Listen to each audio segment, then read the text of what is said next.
아니, 지금 어디를 만지는 거야? 여기는 한국의 어떤 도로. 유럽에서 온 여성과 어떤 남자가 같은 차에 타고 있습니다. 잠시 후 남자가 여자의 어딘가를 강제로 급하게 잡기 시작하자 옆에 있던 여자가 소리 지르기 시작하는데요. 하지만 이내 그녀는 남자에게 고맙다며 인사까지 하는 모습입니다. 대체 이 차 안에서 무슨 일이 벌어진 건지 한번 알아보러 가실까요? 구독과 좋아요를 눌러주시면 영상 제작에 큰 힘이 됩니다. 안녕하세요. 저는 프랑스 파리에 살고 있는 엘로디라고 해요. 남편은 글로벌 대기업에 다니고 있어서 딸 레일리까지 셋이서 꽤 넉넉하게 살아가고 있습니다. 제가 선진국인 프랑스에 살고 있다고 부러워하는 분들이 분명 계시겠죠? 하지만 선진국으로 이름난 프랑스에서도 살면서 정말 힘들다고 느낀 적이 많았어요. 그 이유 중 하나가 바로 시위였답니다. 제가 사는 프랑스에서는 시위와 파업이 너무 잦거든요. 물론 저도 프랑스의 민주주의가 시민혁명을 통해 자리 잡은 만큼 시위나 파업 자체가 문제라고 생각하진 않아요. 하지만 그것 때문에 기본적인 삶이 위협받을 때가 있는데 그때는 견디기 힘들더라고요. 특히 대중교통이 파업에 돌입하면 얼마나 당황스러운지 몰라요. 어떤 사람들은 하루 이틀 불편함을 감수하면서 참으면 된다고 하는데 저는 그렇게 생각하지 않습니다. 왜냐하면 엄청난 피해를 입을 수밖에 없었던 사건이 하나 있었거든요. 그땐 바로 몇 년 전 크리스마스 시즌이었습니다. 프랑스에는 크리스마스 전후로 거리마다 크리스마스 마켓이 열리는 전통이 있어요. 크리스마스 하면 알자스의 스트라스부르를 빼놓을 수 없답니다. 프랑스의 수도는 파리지만 크리스마스의 중심지는 알자스의 스트라스부르라는 말이 있을 정도거든요. 게다가 스트라스부르의 크리스마스 마켓은 유럽에서 가장 오래된 역사를 자랑하는 곳 중 하나로 유명하답니다. 크리스마스를 손꼽아 기다리던 딸 레일리에게 잊지 못할 추억을 선물해주고 싶어 저희 가족도 스트라스부르로 휴가를 다녀오기로 계획했어요. 그런데 그해 크리스마스는 저희 가족 모두에게 다른 의미로 정말 잊을 수 없는 크리스마스가 되고 말았답니다. 프랑스 고속열차인 떼제베 철도공사 검표원들이 하필이면 크리스마스가 포함된 주말에 파업을 벌였거든요. 떼제베를 타고 파리에서 스트라스부르로 향할 계획이었던 저희로서는 여행이 물 건너가고 말았습니다. 누가 여행 계획을 짜는데 이동수단 자체가 그렇게 운행을 중단할 것까지 생각하겠어요? 그때 특별한 크리스마스를 간절히 바라던 레일리는 당연히 엉엉 울며 난리가 났어요. 레일리를 어떻게든 진정시키고 싶어 미리 준비한 선물을 보여줬지만 계속 떼를 쓰면서 여행을 가고 싶어 했답니다. 이 일이 있고 나서 저와 남편은 크리스마스 때는 어디 갈 생각을 하면 안 되겠다는 생각이 절로 들더라고요. 아직도 가끔 그때 모습이 떠오르는데 그럴 때면 지금도 속이 쓰려요. 그 당시에 레일리가 크리스마스 트리 앞에 앉아 울고불고 하는 모습이 정말 제 가슴을 미어지게 했었거든요. 그때 저는 너무 속상해서 눈물이 핑 돌았어요. 남편은 파업하는 직원들이 원망스러웠는지 이를 악물며 창밖만 내다봤답니다. 집에 돌아와서도 한동안 침울한 분위기 때문에 얼마나 힘들었는지 몰라요. 저희 가족에게 그때의 크리스마스는 마냥 기쁘고 행복한 날이 아니게 되어버렸습니다. 제가 프랑스에서 시위나 파업 때문에 불편함을 겪은 건 크리스마스 때 말고 또 있었어요. 한 번씩 정말 불안할 때가 있는데 그건 바로 소방관이나 경찰관처럼 꼭 필요한 사람들이 일을 멈추고 시위에 나설 때였습니다. 프랑스에는 경찰과 소방관도 노조가 따로 있어서 근무 여건 개선을 요구하며 파업에 나서는 경우가 많거든요. 그럴 때면 혹시나 무슨 사고라도 생기면 어떡하나 하는 걱정에 밤잠을 설칠 때가 한두 번이 아니었어요. 갑자기 위급한 순간이 생긴다면 기본적인 도움조차 받을 수 없을 테니까요. 그 사실이 너무나 큰 불안감을 안겨주더라고요. 이게 단순히 시위에 그치는 게 아니라 폭력 사태로 번지는 경우도 적지 않았습니다. 어느 소방관은 손이 잘려나가는 끔찍한 사고를 당했고 그때 있었던 폭력 사태를 취재하던 카메라 기자마저 폭행을 당하는 일도 있었거든요. 이런 소식을 접할 때면 과연 프랑스가 선진국이 맞나 싶은 회의감이 들 때가 많았답니다. 다른 나라에 사는 사람들은 아마 경찰관과 소방관이 싸우는 모습을 본 적은 없겠죠? 놀랍게도 그런 사건이 벌어지는 나라가 바로 프랑스입니다. 한 번은 소방관들이 화재 진압 수당 인상을 요구하며 시위를 벌였는데 그때 경찰이 소방관들을 진압하려 했었어요. 경찰은 어리석게도 소방관 시위대를 진압하기 위해 시위대를 향해 물대포를 발사했습니다. 하지만 여러분들도 아시다시피 소방관이라는 직업 자체가 소방차로 물대포를 쏴서 불을 끄는 게 직업인 사람들이잖아요. 결국 시위를 막으려던 경찰은 소방차까지 동원한 소방관들에게 밀려나고 말았어요. 정말 어처구니 없는 해프닝 아닌가요? 이렇듯 저는 프랑스 생활에 대한 불만이 많았어요. 무엇보다 이런 불안한 환경에서 어린 레일리를 키워야 한다는 게 마음에 걸렸습니다. 프랑스는 밤거리 치안도 안 좋아서 밤에도 항상 조심히 다녀야 하고 낮에도 소매치기 때문에 주위를 살피면서 곤두선체로 다녀야 하는데 이걸 레일리한테 물려주고 싶지 않았어요. 바로 그때 남편의 회사에서 뜻밖의 제안이 들어왔답니다. 남편을 일본 지사로 발령내겠다는 거였어요. 연봉도 지금보다 1.5배 넘게 인상해준다고 하더라고요. 성과에 따른 인센티브까지 보장된다니 참 솔깃한 조건이었어요. 사실 몇 년 전 일본으로 여행을 다녀온 적이 있었는데 그때 일본의 매력에 푹 빠졌었거든요. 자연과 함께하는 고즈넉한 분위기에 절로 마음이 평온해지더라고요. 밤늦게까지 아무 걱정 없이 거리를 활보할 수 있다는 점도 너무 인상 깊었고요. 그래서 주저할 것도 없이 남편에게 그 제안을 받아들이자고 가족 모두 함께 가자고 말했어요. 그렇게 저희는 일본행을 결심했고 정신없이 일본에 가기 위한 준비를 했습니다. 레일리에게는 좋은 경험이 될 거라며 기대감을 심어주기도 했고요. 이사 날짜가 다가올수록 프랑스를 떠난다는 아쉬움보다는 앞으로 머물 일본에 대한 설렘이 더 커지더라고요. 그렇게 일본에 가기 위한 준비를 마친 저희 가족은 일본행 비행기에 몸을 실었어요. 일본에 도착하자마자 레일리가 얼른 적응했으면 해서 바로 학교로 보냈답니다. 레일리도 낯선 환경에 적응하는 게 쉽지 않을 텐데 레일리는 웃으면서 학교에 가더군요. 씩씩한 제 딸 레일리가 너무 자랑스러웠습니다. 레일리가 학교에 가 있을 때면 시장에 가서 장을 본 적이 있었어요. 그때 제가 일본어를 잘하지 못했는데 서투르게 물건을 사려는 제 모습이 답답했을 텐데도 불구하고 일본 사람들은 늘 미소로 친절하게 대해주더라고요. 얼마나 감사했는지 몰라요. 일본에 있는 하루하루가 너무 좋았지만 친구와 가족을 모두 프랑스에 두고 온 터라 아이를 학교에 보내고 나면 할 일이 없어 홀로 집에서 지내는 게 심심하긴 했어요. 아무래도 텅 빈 집에서 저 혼자 하루를 보내야 하는 거니까요. 그러던 어느 날 레일리를 마중하러 학교에 갔었는데 저 멀리서 어떤 일본인 여자가 저를 아는 척하더라고요. 그 일본인 여자는 저한테 달려와서 레일리의 옆자리 짝꿍 유나코의 엄마라고 자신을 설명했어요. 이름은 사오리라고 했습니다. 학부모들이랑 한 번도 대화를 나눠본 적이 없어 조금 긴장되기도 했는데 사오리가 먼저 와서 반갑게 인사해주니 긴장이 금방 풀리더라고요. 제가 일본어가 서툴자 사오리는 번역기 앱을 켜놓고 자신이 하려고 했던 얘기들을 저한테 전했어요. 그 모습을 보고 저는 역시 일본 사람들은 친절해서 너무 좋고 일본에 오길 잘했다고 생각했습니다. 사오리랑은 그렇게 이런저런 수다를 떨기 시작했어요.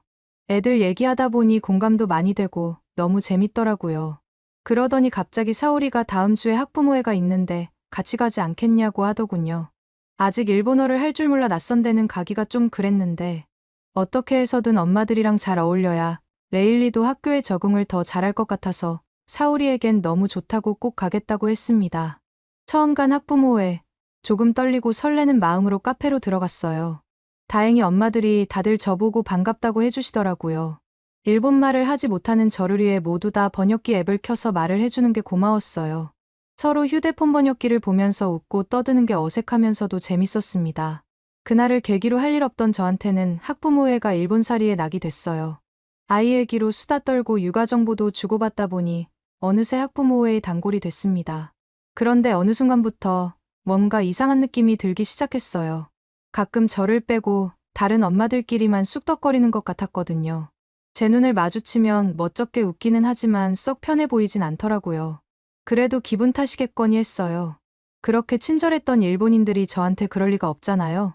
그래서 나쁜 생각은 접어두고 학부모들과 더 잘 대화하기 위해 일본어나 열심히 공부해야겠다는 생각으로 집에 있는 내내 일본어를 공부했습니다. 그러는 동안 레일리도 뭔가 점점 바뀌어가는 게 느껴졌어요. 항상 집에 오면 뽀뽀해주고 학교 얘기를 신나게 하던 아이였는데 어느 날부턴가 문을 쿵 하면서 닫고 얼굴도 안 비추더라고요. 식탁에 마주 앉아서 저녁을 먹으려고 해도 반도 못 먹고 먼저 일어나는 경우가 많기도 했고요. 얘가 벌써 사춘기가 온 건가 하는 생각에 최대한 이해를 해주기로 했어요.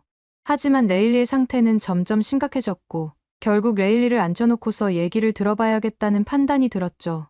도저히 이대로 둬서는 안 될 것 같다고 생각했거든요. 저는 레일리한테 무슨 일이 있어도 엄마는 레일리 편이니까 언제든지 고민이 있으면 말해줬으면 좋겠다고 힘든 일이 생기면 언제든 엄마한테 기대면 된다고 하면서 레일리 손을 꼭 잡아줬습니다. 그랬더니 바로 레일리 눈에 글썽글썽 눈물이 고이는 거예요. 아이가 훌쩍이면서 하는 말에 저는 깜짝 놀랄 수밖에 없었답니다. 알고 보니 레일리가 학교에서 왕따를 당하고 있었던 거 아니겠어요? 얼마 전에 유나코가 사탕을 권했는데 별로 먹고 싶지 않아서 거절했던 게 시작이었대요. 그 뒤로 유나코가 자꾸 먹고 싶지도 않은 간식을 들이밀면서 괴롭히기 시작했다네요. 싫은 소리만 하기 미안해서 한 번은 고맙다 하면서 받아먹었는데 알고 봤더니 와사비가 듬뿍 들어간 과자여서 너무 매워서 그 자리에서 뱉었다고 하더라고요. 누가 봐도 이건 유나코가 레일리를 골탕 먹이기 위한 방법 아닌가요? 레일리는 그때부턴 유나코가 주는 간식을 계속해서 거절하니까 반 안에서는 호의를 받을 줄 모르는 사람으로 낙인이 찍혀버렸다고 하더군요. 그날 이후부터는 반 아이들이 항상 레일리를 향해 손가락질을 하면서 비웃고 비꼬았다고 했어요. 진짜 어린애들이 어떻게 저런 생각을 하는 건지 기가 찰 노릇이더군요. 그러면서 레일리가 흑흑 울면서 학교 가기 싫다고 하는데 가슴이 미어졌습니다. 저는 그날 밤 레일리의 말을 듣고 남편과 진지하게 상의를 했어요. 레일리를 도저히 이렇게 학교에 보낼 수 없겠다는 생각이 들었거든요. 그래서 프랑스로 다시 돌아가겠다고 남편에게 말했습니다. 항상 제 의견을 존중해주던 저희 남편은 제 말을 듣더니 회사에 한번 말을 해보겠다고 하더라고요. 정말 다행이라고 생각했답니다. 그리고 저는 그 다음날 있을 학부모 모임에 나가서 사울이랑 속 시원히 얘기해봐야겠다 싶었어요. 다음날 저는 마음을 다잡고 학부모 모임에 참석했습니다. 그런데 뭔가 이상한 기분이 들더라고요. 여느 때처럼 일본어로 제잘거리는 학부모들 사이에 있는데 유독 저만 그 자리에서 없는 사람 취급하는 느낌이랄까요?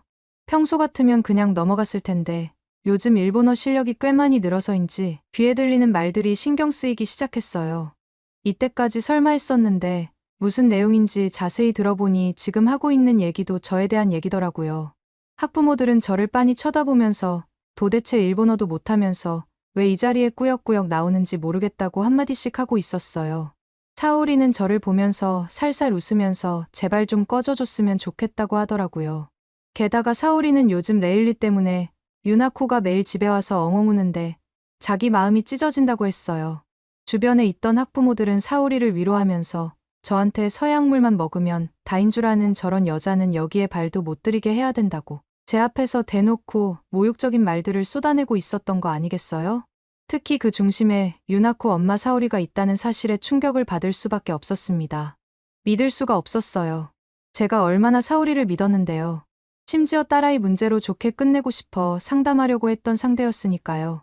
매일 밤 집에서 울고 있는 건 레일리인데 자신의 딸이 피해자인 척 학부모들의 동정을 받고 있는 꼴이 말이 아니게 재수없더라고요. 그 모습을 계속 보자니 순간 울컥 치밀어 오르는 분노를 감출 수가 없었어요. 생각할 겨를도 없이 사오리에게 성큼성큼 다가가서 저는 있는 힘껏 뺨을 후려쳤어요. 연이어 또 한 번 사정없이 손바닥으로 사오리의 반대쪽 뺨을 내리쳤습니다.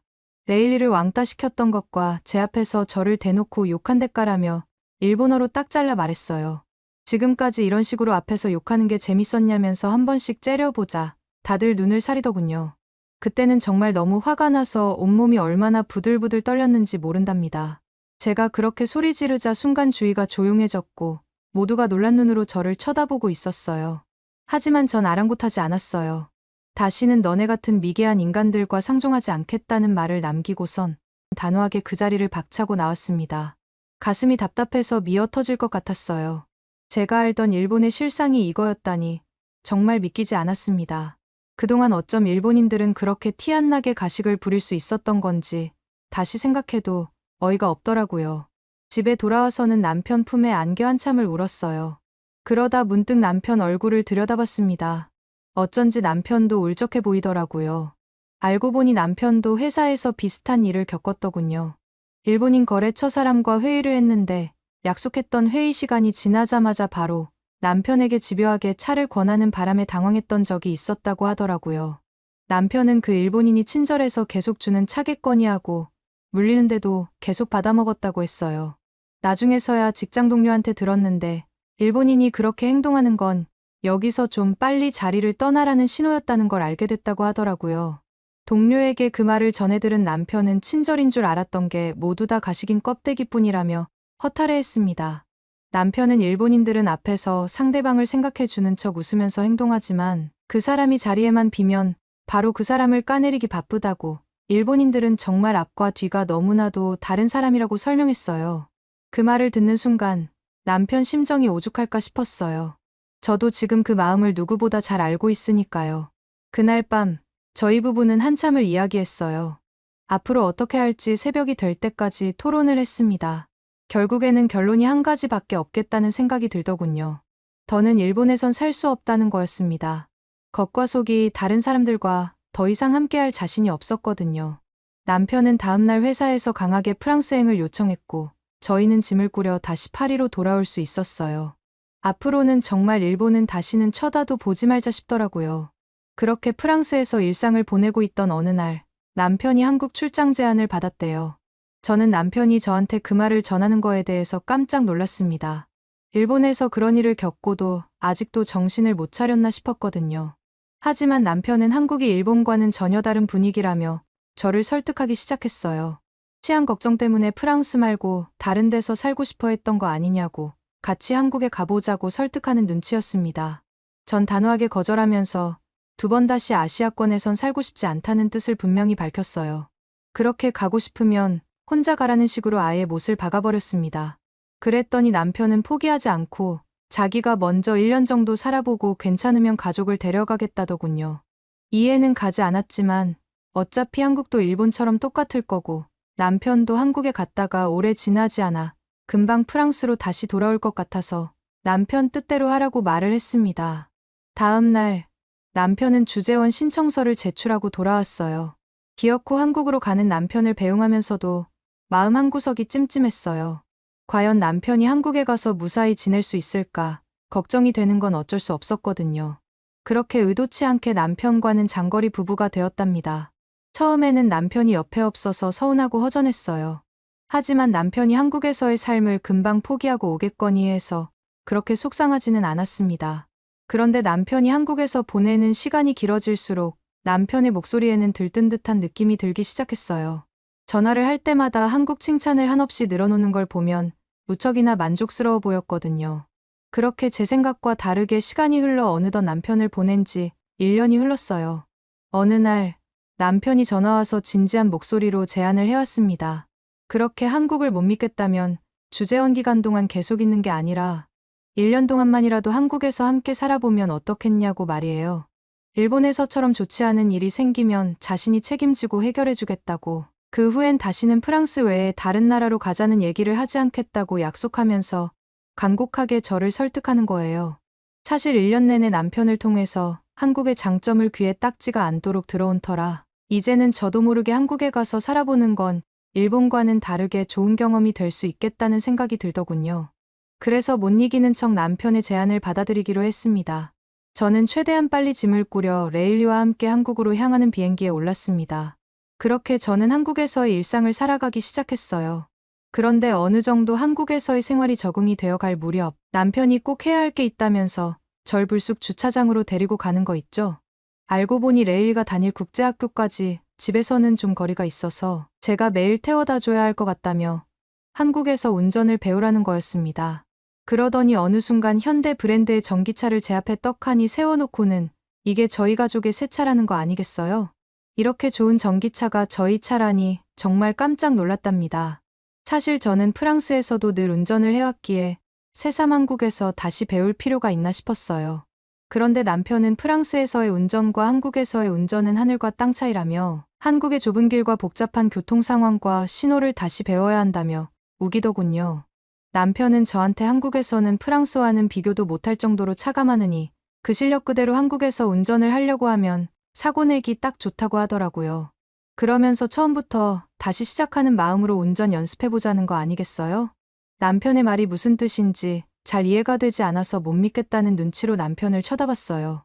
그랬더니 남편이 막무가내로 저를 운전석에 앉히더니 차라리 직접 경험해보는 게 낫겠다면서 당장 밖으로 나가보자고 하더군요. 막상 운전대를 잡고 나와보니 남편이 계속 말했던 복잡하다는 말이 이런 거구나 싶더라고요. 분명히 프랑스에서도 운전을 하던 실력이 있으니 곧잘 할 수 있을 줄 알았는데 차들이 워낙 빽빽이 도로를 메우고 있다 보니 차선을 바꾸는 것조차 아찔했어요. 남편이 내비부터 차선과 신호를 계속 옆에서 알려준 덕분에 간신히 목적지인 마트까지 운전해 갔어요. 저는 그렇게 정신없이 운전을 하고 있었는데 문득 신기한 걸 발견했어요. 도로 바닥에 초록색과 분홍색 선들이 그어져 있는 게 아니겠어요? 남편에게 저건 뭐냐고 물었더니 그게 바로 유도선이라고 하더라고요. 길을 잘못 들어 사고 날까봐 칠해놓은 거라고 했습니다. 게다가 이 유도선 덕분에 사고가 실제로 많이 줄었다는 거 아니겠어요? 그때 저는 한국인들은 머리가 좋아 참 간단하면서도 효과적인 방법을 잘 쓰는 것 같다는 생각을 했답니다. 제가 이 말을 남편에게 하자 남편도 처음 봤을 땐 신기했는데 운전하다 보니 정말 편하더라면서 제 말에 공감했어요. 그렇게 운전을 하던 중에 내비게이션을 흘깃 봤는데 화면에 노란색 화살표가 선명히 그려져 있더라고요. 도대체 이게 뭘까 싶어 남편에게 또 물어봤습니다. 남편 말로는 화살표가 가리키는 차선으로 가면 목적지에 더 쉽게 갈 수 있다는 거 아니겠어요? 프랑스에서는 차선 자체가 제대로 안 되어 있어서 눈치껏 감에 의존해서 운전했거든요. 그런 곳에 익숙해지다 보니 이렇게까지 친절하게 설명해주는 한국 도로가 좋으면서도 굉장히 낯설게 느껴졌답니다. 그렇게 남편의 도움으로 간신히 마트에 도착했어요. 매장에 들어서자마자 레일리가 그토록 먹고 싶어 했던 초코파이를 발견했습니다. 초코라면 사족을 못 쓰던 레일리가 한국에 초코파이라는 과자가 있다는 걸 알게 되면서부터 매일매일 먹고 싶다고 노래를 불렀거든요. 그리고 남편은 요즘 한국에서 불닭볶음면을 모르는 사람 없다면서 꼭 먹어야 한다는 말과 함께 불닭볶음면과 김밥을 장바구니에 은근슬쩍 넣더라고요. 그렇게 마트에서 쇼핑을 한 저희는 잠시 후 한강공원을 잠깐 구경하기 위해 그쪽으로 가고 있었어요. 그런데 갑자기 남편이 무언가에 놀란 듯 급히 차선의 오른쪽에 최대한 붙어서 비켜주라고 하는 거예요. 갑자기 무슨 말인가 싶어서 제가 당황하니까 남편이 핸들을 잡고 있던 제 손을 잡고 막무가내로 돌리더니 오른쪽으로 붙이라는 거 있죠? 저는 깜짝 놀라 남편한테 뭐 하는 짓이냐고 소리를 질렀지만 남편이 너무 심각한 표정을 짓고 있어 일단 남편이 시키는 대로 했습니다. 그런데 주위를 둘러보니 저만 그런 게 아니었어요. 다른 차들도 일사불란하게 길가에 바짝 정렬해 있는 게 마치 모세의 기적처럼 보였달까요? 알고 보니 저 멀리서 사이렌 소리가 들려왔고 곧이어 구급차가 저희 옆을 쏜살같이 지나가더군요. 남편은 그제야 왜 그렇게 다급하게 움직일 수밖에 없었는지 설명을 해줬습니다. 한국에선 구급차가 다가오면 운전자들이 먼저 비켜서 얼른 지나갈 수 있게 길을 터준다는 거예요. 저는 그 말을 듣고 남편한테 재빠르게 핸들을 옆으로 꺾어줘서 고맙다고 인사를 했습니다. 어떻게 모두가 그렇게 일사불란하게 양보하면서 행동할 수 있는지 한국인들의 센스에 놀랄 수밖에 없었답니다. 그렇게 저희는 한강공원의 주차장에 주차를 하고 밖으로 나왔습니다. 저는 한강의 밤거리를 거닐면서 어떻게 한국 사람들은 이 늦은 시간에도 돌아다닐 수 있는 건지 신기하다고 남편에게 말했어요. 프랑스에서는 그 정도 시간이 되면 길거리에서 사람들을 거의 찾아보기 힘들 정도였거든요. 그 말을 들은 남편이 한국만큼 치안이 좋은 나라도 드물 거라고 하더군요. 프랑스에서는 밤거리가 무서웠는데 한국의 밤거리는 혼자 다녀도 전혀 걱정이 없고 야경을 즐기는 사람들도 많다고 말이에요. 한국에서 지내면서 느낀 건 일본에 비해 세련된 것들이 많고 모두 자동화가 되어 있어 편리한 점이 많다는 걸 실감했어요. 확실히 남편 말대로 일본보다 살기 좋더군요. 사실 일본에선 서류 작업 같은 걸 매번 다 사람이 수기로 해서 답답할 때가 한두 번이 아니었거든요. 그러던 어느 날 제가 울컥할 수밖에 없는 일이 생겼어요. 레일리가 집에 학교 친구 은서를 처음으로 데려온 거 아니겠어요?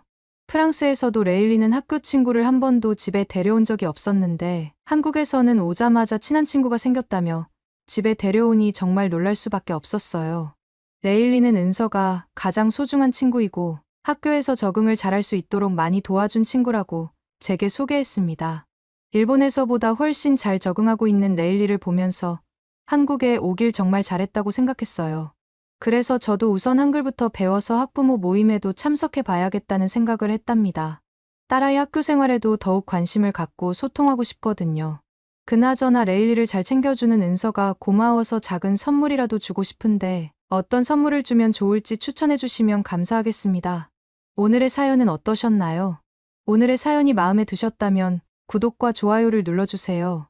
구독과 좋아요는 영상 제작에 큰 힘이 된답니다. 긴 영상 시청해 주셔서 감사합니다. 오늘도 행복한 하루 보내세요.